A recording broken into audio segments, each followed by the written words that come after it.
다음은 존경하는 곽규택 의원님 질의해 주시기 바랍니다. 예, 곽규택입니다. 그 슬라이드 한번 좀 띄워봐 주시죠.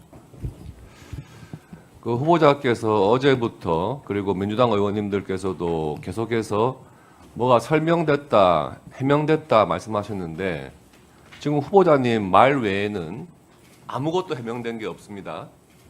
지금 후보자께서 스스로 6억 원의 현금 출처에 대해서 말씀하신 거예요. 2억 원 정도 장모님한테 생활비 보조받았다. 그것도 좀 어저께 처음 말씀하신 거고요. 출판 기념회 2번 해가지고 현금 2억 5천 정도 받았다. 그것도 어제 금액을 처음 말씀하신 겁니다. 그리고 빙구상 1억 6천. 그래서 지금 6억을 맞추신 거예요. 그런데 현금이랑 특성상 알 수가 없는 겁니다. 자료가 없어요. 후보자님. 지금 말씀하신 것 외에 뭐 어느 때 얼마 받았다 이거 지금 자료 제출하신 적은 없잖아요. 근데 유일하게 특이하게도 후보자 스스로 청문 자료에 스스로 부처가 제출한 자료가 있어요. 그게 2018년 4월 달에 금전 소비대차 계약서가 이렇게 쭉 붙어서 왔습니다. 왔는데 총 11명한테서 1억 4천을 빌린 걸로 돼 있어요. 그리고 그 중에서 9명에 대한 것은 같은 날 1,000만 원씩 이렇게 빌린 걸로 돼 있고 차용증의 양식도 똑같은 양식입니다. 근데 그 차용증 같은 날 9명 중에서 보면은 강북구 거주, 노원구, 구로구, 성동구 이런 데 거주하시고 주소지가 불명인 분도 4분이고요. 그리고 한 분은 또 정읍에 전북 정읍에 거주하고 계세요. 후보자께서 이에 대해서 뭐라 했냐 하면 치솟는 세금 문제를 해결하기 위해서 같은 날 같은 조건으로 동시에 1,000만 원씩 일시에 빌리기로 결심했고 최근에 은행 대출을 일으켜서 사적 채무를 청산했다 이렇게 말씀하셨습니다. 맞죠? 네, 그런데 그렇습니다. 원래 채무 관계라고 하는 게 빌릴 사람이 결심한다고 해가지고 탁 빌릴 수 있는 게 아니잖아요. 이거는 같은 날 빌려줄 사람들이 빌려주기로 결심을 한 거예요. 이날 같이 모여서 차용증 받고 1,000만 원씩 주자 이렇게 결심을 한 겁니다. 이 9명의 같은 날 1,000만 원씩 빌려줬다고 한 9명에 대해서 후보자께서 개인적으로 다 친분이 있으신 분인가요? 대부분 친분이 있습니다. 대부분. 그러면 모르시는 분도 있나요? 이날 처음 차용증 받으신 분도 있습니까? 그 중에 한 분이 아마 그 중에 한 분의 부인으로 되어 있는 것으로 제가 알고 있습니다. 예. 근데 이분들의 관계를 보면요, 이 핵심에 강신성 씨가 있는 것 같아요. 강신성 씨는 이 9명이 같은 날 차용증 쓴 날 말고 조금 뒤인 같은 해 4월 11일, 4월 23일 이렇게 2,000만 원씩 빌려준단 말이에요. 후보자한테. 그렇게 해가지고 관계를 보니까 강신성 씨 회사에서 감사로 근무한 분이 계시고 전북 정읍입니다. 계시고 그리고 강신성 씨 회사에 거액을 대출해줬던 분도 계시고 이래요. 정모 씨 이런 분은. 그러니까 아마도 친분 관계가 있다면 강신성 씨를 통해서 알게 되신 분이거나 강신성 씨와 함께 친분이 있는 분이거나 이러신 것 같아요. 그런데 이에 대해서 그때 후보자께서 뭐라고 SNS에 올렸냐 하면 그때 이자를 후하게 쳐줬다 이렇게 말씀하셨단 말이에요. 그런데 차용증상에는 연 2.5%의 이자예요. 차용증을 믿는다 하더라도 후한 이자는 아닌 것 같아요. 그런데 이 상환 기간 5년 동안 차용을 했는데 5년 동안에 전혀 뭐 이자라든지 원금 상환 내역은 없고요. 그 상환 기간 2년을 지나가지고 7년 만에 이번에 총리 인준 지명받으신 다음에 한꺼번에 상환하셨다는 겁니다. 이 차용증의 이런 성격이라든지 모양상 상식적으로 본다면 이것을 9명이 모여가지고 한꺼번에 차용증을 받았나? 아니면은 같은 날 막 돌면서 후보자가 그렇게 받았나? 좀 모양이 이상하잖아요. 그래서 마지막으로 후보자께서 지명된 다음에 대출을 받아가지고 나는 갚았다 이렇게 말씀하시니까 그 2025년 금년도 자료겠죠. 그 부분에 대해서 후보자가 대출을 받았고 후보자가 대출받은 1억 5천 중에서 이분들 1억 4천만 원을 정말 차용증상에 나오는 이분들한테 돌려준 것이 맞는지 좀 계좌 내역을 제출해달라 한 상태고 아직까지 오지 않고 있어요.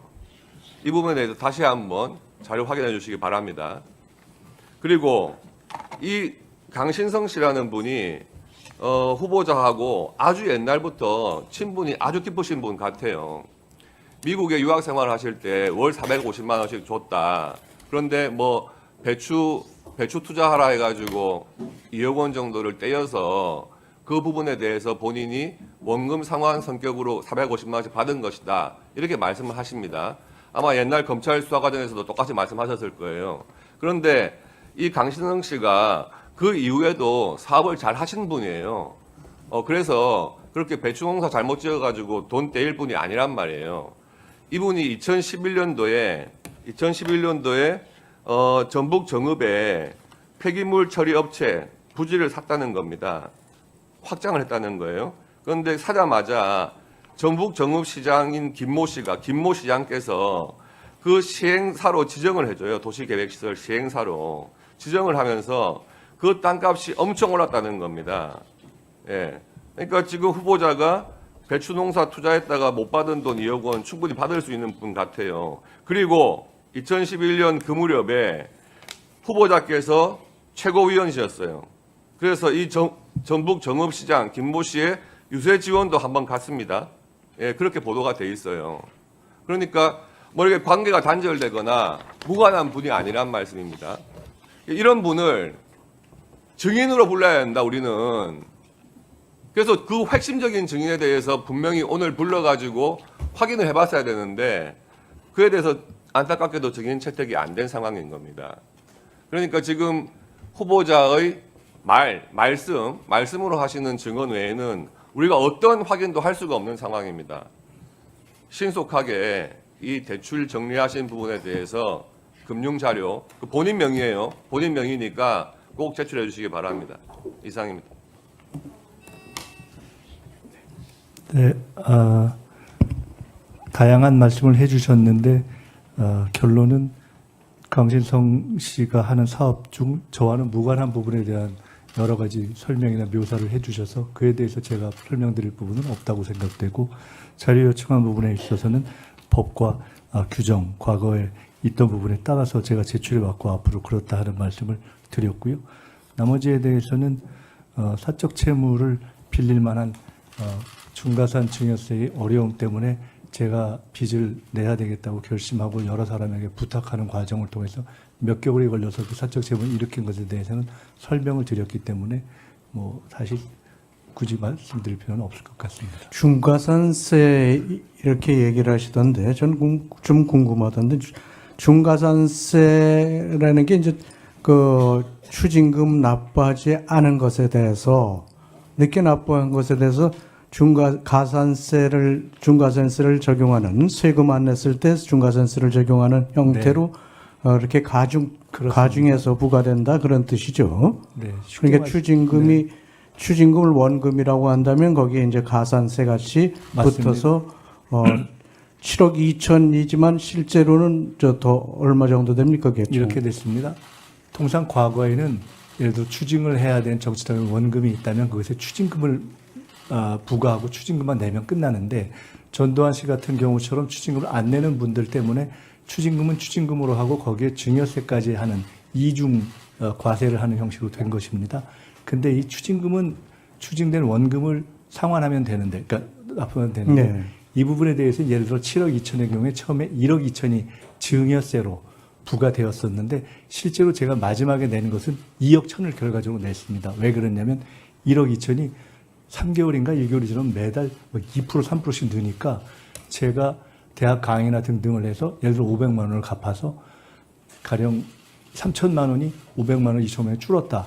그럼 그 다음에 고개를 돌리면 그 다음에 그 2,800만 원이 돼 있고 3,100만 원이 돼 있어서 그래서 지금 아마 제가 빌리기 전해에 7월인가에는 1억 7,800인가 올라가서 도저히 원 1억 2천에서 너무나 올라가고 감당할 수가 없어서 이것은 일시에 전액을 상환하지 않고서는 제가 그 뒤에 추징을 갚는 것도 일상인으로서의 생활을 하는 것도 불가능하다고 판단돼서 어쩔 수 없이 1억 4천의 사적 채무를 일으킨 것이고 그것을 유일하게 할 수 있는 방법이 당시에 저희 신용으로는 은행 대출이 안 되기 때문에 1,000만 원씩 저는 정치자금으로 당해본 사람이기 때문에 제 주변에도 피해를 안 주기 위해서 1,000만 원씩 그나마 제일 가까운 아까 말씀처럼 제게 어떠한 정치적인 또는 제가 사업적인 전망도 없는 상태에서 그런 분들에게 차용증을 빌린 것이고 당연히 5년을 하고 못 갚을 수도 있다. 바로 5년 후에는. 왜냐하면 제가 추징을 갚아야 하기 때문에 갖고 나서 갚는다라고 하고 이자는 성실 납부를 해왔고 최종적으로 결국은 추징을 다 갚은 후에 갚을 예정이었고 그렇게 갚게 된 것입니다. 그러니까 마지막에 1억 2천만 내면 되는데 1억 7천까지 2억 천을 냈습니다. 2억 1천, 9천만 원을 더 내신 거네요. 네, 그리고 그에 대해서는 그럼 대법원 미리 돈을 빌려서 먼저 갚아도 되는 걸 뭘 9천만 원을 더 감사한 나라에 말씀인데, 보태줄 이유가 뭐가 네, 있습니까? 감사한 말씀인데 제가 그때 1억 2천을 신용을 낼 수 있는 상황은 아니었습니다. 아니 개인한테 빌리듯이 그때부터 이렇게 네, 가산되는 걸 제가 생각하면 부족해서, 예, 저도 미리 그렇게 무서운 세금인지는 몰랐습니다. 했었더라면 9천만 원을 좀 절약할 수 있지 않았나 그런 생각을 해봐서 제가 어머니의 집을 담보로 해서 당시 세무서에 이걸 어차피 어머니가 나중에 저한테 물려주실 생각이 있으시니 이거를 나중에 처리하는 것으로 하고 담보를 잡고 좀 분납하면 안 되겠습니까? 라고 당시 부산 수영세무서 이야기했는데 안 되더라고요. 그랬고 그래서 어쩔 수 없이 그건 갚아나갈 수밖에 없었다. 그리고 대법원 판례에 의하면 이렇게 이중으로 낸 부분에 대해서는 사후에 돌려주는 일종의 사후적 경정 제도가 있습니다 하는 것을 제가 확인했습니다. 근데 제가 그 신청을 안 했습니다. 돌려받을 수 있었습니까? 추징을 완납한 후에는 이 부분은 일종의 이중으로 낸 것이 돼서 돌려받을 수 있다는 대법원 판례를 제가 몇 해 전에 확인하고 아주 소중하게 간직했는데 여러 번 몇 해에 걸쳐 고민하다가 현재까지 신청을 안 했습니다. 제가 빚을 갚느냐고 고생했고 그렇게 또 대출까지 받아서 청산을 하는 과정에서 그런 것 자기 받을 수 있으면 최대한 받는 게 맞지 않나 그런 생각이 드는데요. 네, 죄송합니다. 네, 자 우리 곽기택 의원님 수고하셨고요. 다음은 존경하는 박선원 의원님 질의 차례입니다. 질의해 주시기 바랍니다. 네, 감사합니다, 위원장님.